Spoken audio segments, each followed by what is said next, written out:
এই শীতে যদি এই পিঠাটা না খেয়ে থাকেন তাহলে পুরো শীতটাই কেমন যেন অসম্পূর্ণ হয়ে যাবে। নমস্কার, বাঙালিয়ানা হেসেলে সবাইকে স্বাগতম। এত স্বাস্থ্যসম্মত এত মজাদার পিঠা আজকের রেসিপিতে আছে। তো এদিকে আমি কিছুটা পরিমাণ সুজি নিয়ে নিয়েছি। এখানে প্রায় 1 কাপ পরিমাণের সুজি আর 1.5 কাপ পরিমাণে চালের গুঁড়া আমি এখানে নিয়েছি। চালের গুঁড়াটা একটু বেশি দিয়ে দিলাম। এরপরে হচ্ছে কোনো মাপামাপি নাই, আমি হাতের মাপেই কিন্তু দিয়ে দিচ্ছি। গুঁড়া দুধ মিশিয়ে নিচ্ছি।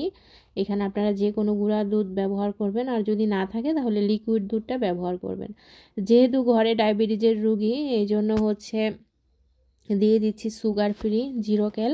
এখানে 3-4 প্যাকেটের মতো আমি এখানে ছিঁড়ে দিয়ে দিয়েছি। আর এটাকে আরও স্বাদ বাড়ানোর জন্য দিয়ে দিচ্ছি খেজুরের গুড়। এখন আমি এর সাথে অল্প অল্প করে জলটাকে দিব। বেশি পরিমাণে দিব না, তাহলে হচ্ছে পরিমাণের চেয়ে বেশি হয়ে যাবে। এই যে অল্প অল্প করে জলটা মিশাচ্ছি আর হচ্ছে নেড়ে নিচ্ছি। তো ভালো করে এটাকে মিক্সড করে নিব। প্রথমে দলা পাকিয়ে যাবে, এরপরে হচ্ছে এটা মিশাতে মিশাতে একদম সফট হয়ে যাবে ডোটা। তো এই যে পরে হাতটাই ব্যবহার করলাম, কোনো দানা নেই। আমি এই যে ভালো করে এটাকে মেখে নিচ্ছি। মাখানোটা যত ভালো হবে এই পিঠাটাও তত ভালো হবে। তো একটু লবণটাও দেখে নিলাম। আর এই যে দেখেন এই রকম পাতলা একটা ব্যাটার হবে। তো এটাকে আমি আধা ঘন্টার জন্য রেখে দিয়েছি। আর কয়েকটা এলাচের বিচি আমি এখানে দিয়ে দিলাম এটা সুন্দর ঘ্রাণের জন্য। তো এটা রেখে আধা ঘন্টার জন্য রেখে দিলাম। আর এইদিকে আমি একটা পুর তৈরি করে নিব। এতক্ষণে আপনারা নিশ্চয়ই বুঝে গিয়েছেন যে আজকে কি পিঠা তৈরি করব। তো আবারও কিছুটা গুড় দিয়ে দিলাম। এখানে হাফ কেজি পরিমাণে গরুর দুধ আমি জাল দিয়ে একদম ঘন করে নিয়েছি, সাথে দিয়ে দিচ্ছি গুড়। এখন গুড়টাকে হচ্ছে এটাকে গলিয়ে নিব। আর দিয়ে দিচ্ছি এখানে নারকেল বাটা।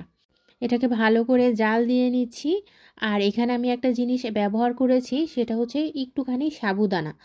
তো আর হচ্ছে অল্প অল্প করে একটু চালের গুঁড়া দিচ্ছি, এটা ঘন হয়ে যাচ্ছে। সাবুদানা দেওয়াতে এই ক্ষীরটা আরও বেশি ভালো লেগেছিল। তো এই যে অল্প অল্প করে দিচ্ছি আর বেশ ঘন হয়ে যাচ্ছে। এই পর্যায়ে আমি এর সাথে অনেকটা পরিমাণে গুঁড়া দুধ এর সাথে মিক্সড করে নিব।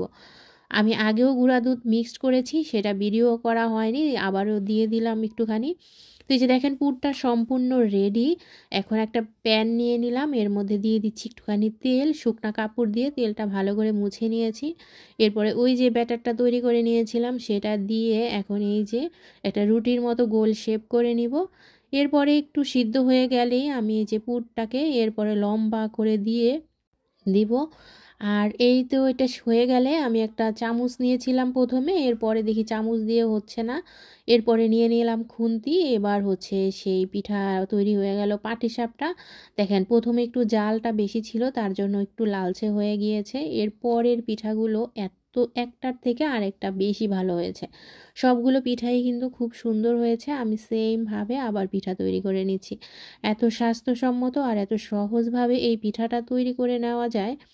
আপনারা যারা এই পিঠাটা পছন্দ করেন তারা ঝটপট এইভাবেই তৈরি করে ফেলতে পারবেন এই পাটিসাপটা পিঠা। তো দেখেন কথা বলতে বলতে আমি কিন্তু একটার পর একটা পিঠা তৈরি করে নিচ্ছি। খুবই ভালো লাগে যখন পিঠাগুলো খুব সুন্দরভাবে উঠে যায়। তো আজকে এই পর্যন্তই। সবাই ভালো থাকবেন, সুস্থ থাকবেন। কথা হবে নতুন